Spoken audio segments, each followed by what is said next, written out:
आप उसे मत देखो जो 10,000 के जूते पहनता है।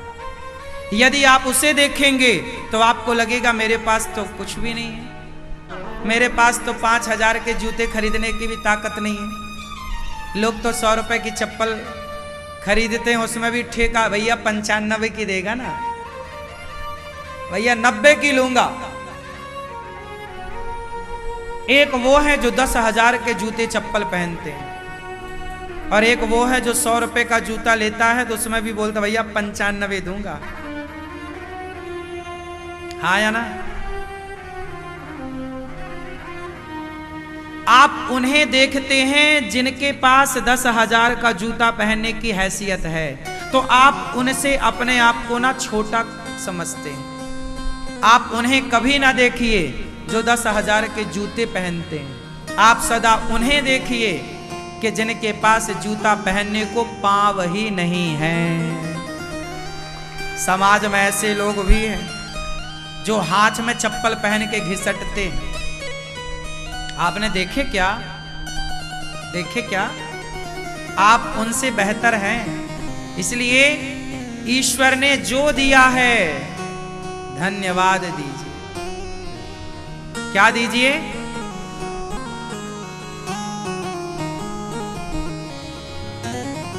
धन्यवाद। हमारी हैसियत से ज्यादा है। अच्छा एक बात बताओ, कोई पानी में डूब रहा है, माना उदाहरण एग्जाम्पल, एक प्रश्न पूछूं उत्तर देना, सारी जिंदगी का सार मिलेगा इस उत्तर में। एक आदमी पानी में डूब रहा है, चिल्ला बचाओ, चिल्ला रहा बचाओ बचाओ बचाओ बचाओ बचाओ, और कोई नहीं मिल रहा है बचाने, और वो डूब रहा है। और वो डूब गया। अब बताओ, उस पानी में डूबते हुए व्यक्ति के सामने जूते की कीमत है, 100 एकड़ जमीन की कीमत है, करोड़ों की कीमत है, सोने की कीमत है, या सांसों की कीमत है? बोलो। उस समय उसे 100 एकड़ जमीन चाहिए या सांस चाहिए? बोलो। डूबता हुआ आदमी डूब रहा है और कह रहा बचाओ, और बचाने वाला बोले कि भाई तू मुझे अपनी सारी दौलत दे फिर बचाऊंगा, तो वो क्या करेगा? भाई तू ले ले पर बचा बचा। मतलब एक श्वास आपकी जो है वो आपकी कमाई सारी संपत्ति से ज्यादा है। ये मानते हो कि नहीं? मैया मानती हो इस बात को कि आपकी एक श्वास आपकी सारी जिंदगी की संपत्ति से कहीं ज्यादा है? बोलो हाँ। हाँ या ना? तुम रुपया पैसे के पीछे भागते हो, पर परमात्मा ने इतना सुंदर शरीर दिया, इतनी सुंदर सांसें दी, इतना अच्छा जीवन दिया। आपके जीवन में पैसे की कीमत है क्या? जीवन की कोई कीमत नहीं है। अरे आप सांसें ले रहे हैं, आप लीजिए जरा गहरी सांस लो। वाह, ये जो गहरी सांस आपने ली ना मेरी माँ, इस गहरी सांस के लिए कोरोना काल में 50-50 हजार का सिलेंडर बिक गया। फिर भी तुम कहते हो हमारे पास कुछ नहीं है। अरे तुम्हारे पास लेने को सांसें हैं, ये भी तो ईश्वर की संपत्ति है। 1 करोड़ एक तरफ रखो और एक सांस एक तरफ रखो, बताओ किसका पलड़ा भारी होगा? और तुम कहते हो हम गरीब हैं, कुछ नहीं है। अरे गरीब तो मुर्दा होता है। गरीब तो मुर्दा होता है, जिसके पास सांसें तक नहीं है। आपके पास सांसें हैं, मतलब आप गरीब नहीं हैं, अनमोल सांसें हैं। इसलिए कहता हूं हर श्वास का सदुपयोग करो, हर श्वास में, श्वास श्वास में हरि भज, वृथा श्वास मत खोए, ना जाने इस श्वास का आवन होए न होए। पता नहीं कौन सी सांस आखिरी होगी, और तुम रोते रहे कागज के टुकड़ों के लिए। पैसा, मैं ये नहीं कहता कि पैसा मत कमाओ, कमाओ, पर पैसे से ज्यादा कीमती आपका जीवन है। क्यों?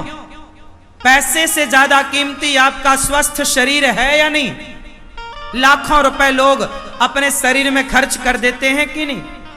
लाखों रुपए, तुम्हारी आंख में जरा एक कचरा चला जाएगा और वो जरा अंदर चला गया तो लाखों रुपए तैयार हो आप आंखों के इलाज के लिए। भैया ठीक कर दे, तू 10 लाख ले ले, ठीक कर दे बस। मतलब उस 10 लाख की कोई कीमत नहीं है, आपकी रोशनी की कीमत है। क्यों? बात सही है? क्यों? तुम्हारे पांव में चोट लग गई, चल नहीं पा रहे हो, भाई साहब, डॉक्टर साहब चला दो हमें बस। उस समय चलने की कीमत है। आप अपने पांव से चल रहे हैं, अपनी आंखों से देख रहे हैं, अपने हाथ से उठाकर पानी पी रहे हैं, आप अपनी आंखों से देख रहे हैं, अपनी वाणी से बोल रहे हैं, आप सबसे अमीर हैं। गरीब हैं वो जो गूंगे हैं, गरीब हैं वो जो अंधे हैं, बेचारे देख नहीं पा रहे, सुन नहीं पा रहे हैं, बोल नहीं पा रहे हैं, चल नहीं पा रहे हैं। वो कहें कि मैं गरीब हूं तो समझ में आता है। तुम किस बात के गरीब हो? कागज के टुकड़ों के पीछे क्यों रोते हो भैया? तुम्हारा जीवन अनमोल, तेरा जीवन यूं ही गवा रहा है, किस ओर तेरी मंजिल किस ओर जा रहा है। अनमोल जीवन है।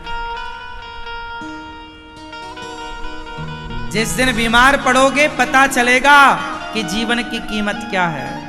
जवानी में समझ में नहीं आता, बुढ़ापे में समझ में आता है कि जीवन क्या है। जवानी में तो सब पेट जो खाओ सब पच जाता है, अच्छी नींद, अच्छी भूख, जवानी में अच्छी एनर्जी होती है।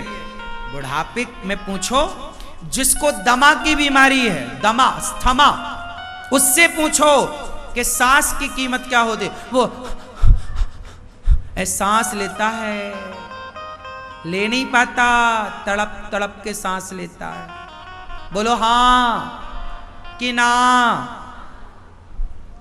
मैया, भैया, अस्थमा वाले को लाखों खर्च कर चुका है कि भैया अस्थमा ठीक कर दो, और आप कहो तो वो 10 लाख और खर्च कर देगा, 20 लाख और खर्च कर देगा, भैया स्वस्थ कर दो।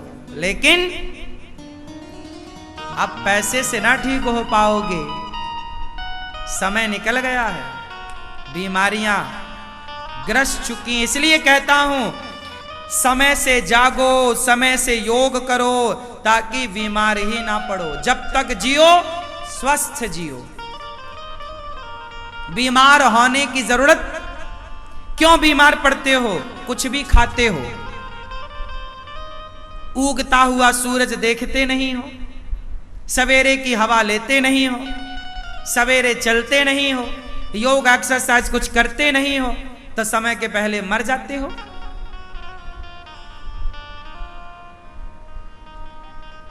आपका शरीर ही आपका धन है। जिस दिन भगवान ना करे कि आप कभी बीमार पड़े, कभी कोई बीमार ना पड़े, पर जब बीमार कोई पड़ता है तब जीवन की कीमत समझ में आती है। क्यों मेरी मां? तुम छोटी सी गुड़िया थी ना, जब 10-12 साल की, दौड़ के काम करती थी, अब दौड़ लोगी मेरी मां?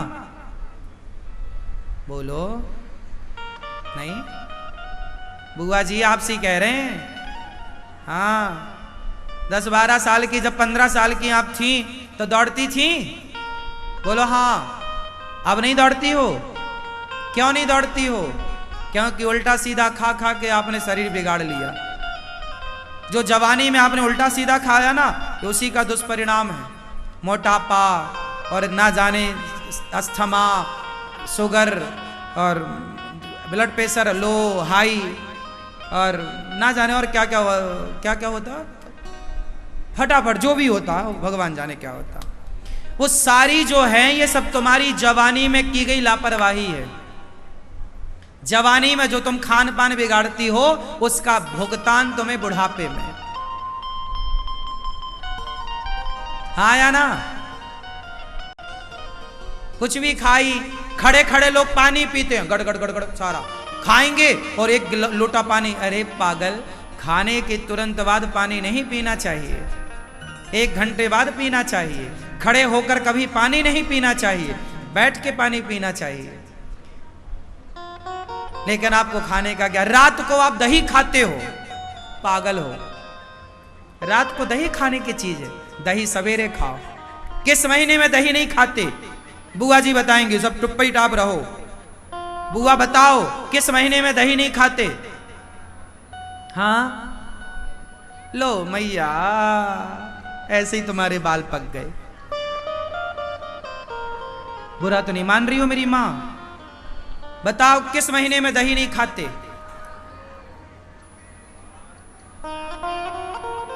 किस महीने में करेला नहीं खाते? कुंवार करेला, कार्तिक दही, मरहो न तो परहो सही। पुरानी कहावतें, पुराने नियम बने हैं, किस महीने में क्या खाएं क्या ना खाएं। अब ये बच्चों को कोई ज्ञान नहीं है। आजकल तो लोग जनवरी में आइसक्रीम खाते हैं। जनवरी में आइसक्रीम खाओगे तो जो आज आइसक्रीम खाई है ना, इसका परिणाम जवानी की खाए। आपको क्या लगता है? साइंस कहता है कि आपके घर में एसी चलती है, उस एसी से ग्लेशियर पिघल रहा है। साइंस कह रहा है कि आपके घर में एसी चलती है, उससे ग्लेशियर पिघल रहे हैं। जवानी में जो खा रहे हो उसका प्रभाव बुढ़ापे में दिखेगा। पहले के लोग जवानी में दूध दही खाते थे तो बुढ़ापे तक हड्डियां मजबूत थी। अब जवानी में पिज्जा बर्गर खाने वाले, तुम्हारी हड्डी 80 साल 70 साल जा तर तर तर टूट जाएंगी, दम ही नहीं बचेगी। दूध दही तुमने खाया ही नहीं, कैल्शियम मिले ही नहीं, और होशियारी में घूमते रहो। खान पान उत्तम होना चाहिए, हेल्दी होना चाहिए, प्योर होना चाहिए। हाँ या ना मेरी माँ? किस महीने में क्या खाएं क्या ना खाएं ये ज्ञान होना चाहिए। खाने पीने की भी एक पुस्तिका आपको घर में रखनी चाहिए कि किस महीने क्या खाते हैं क्या नहीं खाते, क्या किसके साथ खाते, क्या किसके साथ नहीं खाते। दही बड़ा खाते हो, दही बड़ा का कोई कॉम्बिनेशन है? दही किसके साथ खाते हैं और किसके साथ नहीं खाते, ये विज्ञान आपको पता है? जानो। लंबा टाइम स्वस्थ रहना है तो, नहीं रहना तो आप अच्छे हैं। पेप्सी आप पीते हैं, कोका कोला आप पीते, दूध क्यों नहीं पीते? लस्सी क्यों नहीं पीते? रस क्यों नहीं पीते? लौकी का रस क्यों नहीं पीते? टमाटर का रस क्यों नहीं पीते?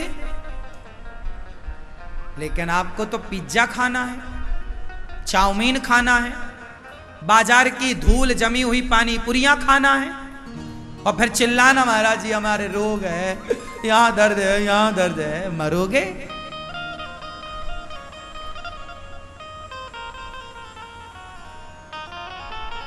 खान पान उत्तम सही है? कितने लोग सहमत है मेरी बात से? खान पान बेस्ट होना चाहिए। कुछ भी मत खाओ, बाजार का कुछ भी खाने योग्य। रसगुल्ला खाना है तो मम्मी से मैया से घर में बनवाओ, मैया से। मिठाई खाना है तो घर में बनवाओ। सहमत हो? अपनी जिह्वा में ना थोड़ा 2-4 थप्पड़ जमाओ। ये जो बहुत लपलपू हो गई है, ये उल्टा सीधा खवा खवा के बीमार बनाई पड़ी है। क्यों मैया? बात सही है। अपनी जिह्वा को पकड़ो, 2-4 जमाओ, बहुत लपलपाएगी।